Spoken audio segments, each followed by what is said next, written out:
Good day to you, my fellow endoskeletons. I'm Kenetor, and welcome back for another progress report. We're on week 8 of 2020, and if you're new here, I bring the latest news and updates for everything Starbase every Monday. So hit subscribe and the bell so you never miss a thing. Now let's get to it.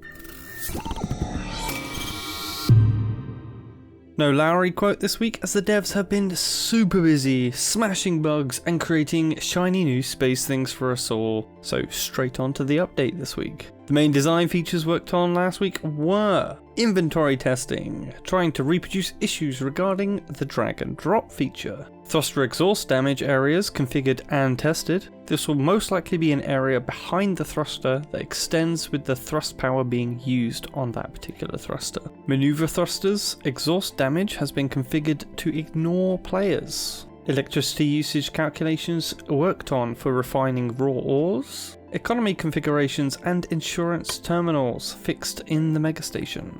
Detailed designs worked on for updated equipment UI elements and interactions. Inventory icons added for objects. All the objects in shops now have icons. This is actually a big deal, as the inventory is the big piece of the game, and now every beam, bolt and ore has its place. And design for company ownership functions like ship and bank accounts has been worked on. For spaceship design this week, we have a fix regarding turrets starting to move by themselves after being detached, tested and verified. More bolts added to wing to fix an issue where the ship loses ship warp class and gets loose plating after opening a hatch. Now this is such a tease of an update, as we've seen very little related to fast travel. As a reminder, there's two different ways of fast travel being looked at. Warp gates, which we've heard of before, as well as fast travel lanes where ships can move at a much higher speed. As to which one this is in reference to, we'll have to just wait and see. Now onto the gameplay updates. An issue where the tractor beam model wasn't showing until it grabbed something has been fixed. The tractor beam doesn't target objects being carried by the player anymore. Planet kill zone, re-killing players who use insurance after dying in the zone, has been fixed. Net pose extrapolation reliability has been improved in cases where the host's frame rate varies greatly. Various fixes have been made related to the cargo held by cargo beams. Auto bolter support has been added for existing attachment plates. An issue has been fixed where ammo stacks appeared only after the second component was collected, and snapping now works with cable and pipe tools in a moving ship.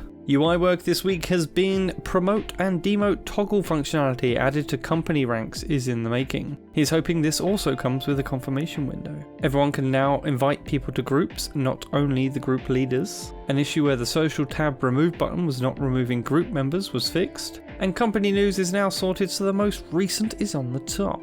Starship Creator updates this week are localization support for remaining mission and directory names has been added. A bug that allowed certain parts to be placed in overlapping positions has been fixed. Autoboter tool crashing when applied to certain maps has been fixed. And issues with ship spawning locations and rotations with the SCC terminal have been fixed. Our single audio news this week is added button press and release audio support that works as intended with different interactions. Station art updates this week have been new lights have been placed and lighting updated. Storage floor LOD has been finished. Station FAR LODs and hall modules have been updated. FAR LODs have been added for all shop modules. Market station interior ads for shops are in the making. Window LODs have been updated, and with advertisement assets for Ares weapons are underway. For moons and asteroid art, we have an LOD generation distance settings test for small and medium asteroid rocks now underway. Some tweaks have been made to rock placements, and moon rocks have been optimized, and XL rocks for alpha moons are in the making.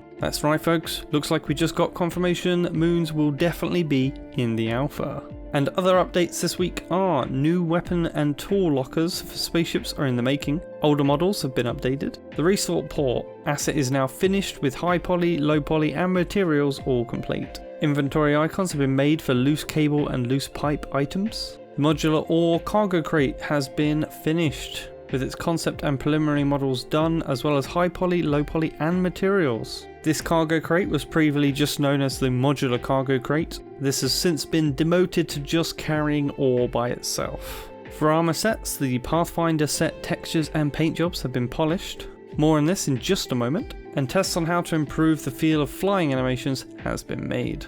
Now, no bigger videos were shared this week, but let's talk a little bit about these new textures that were done for the Pathfinder armor set. So at first look, there isn't much change when looking at just the full view. Also, just a note here, ignore the plain black of the main body. It's most likely kept simple as to not distract from the other pieces being worked on. Onto the closer look, we can see the wear has changed on the texture. And at first look, I thought I preferred the original, but on closer inspection, I think the second is definitely better. The surface is less bumpy, and the discoloration and the wear is definitely better. One of the things I originally didn't like about the second one is that it looks a lot less reflective, and now I'm pretty sure this is down to just a slight different camera angle, which means it's catching less of the light source. Now, the big improvements have come in cleaning up the detail work, with some outlines being added and cleaner line work from the bump and normal maps. Going to the full texture preview, we can see from this angle the metallic sheen is looking just as good as the original, but the details pop a lot more. Another nice thing on this armor set is the addition of a fabric area that's wrapped over some of the armor and frame. I can't wait to see what sort of improvements have been made to the other sets or will be made in the future.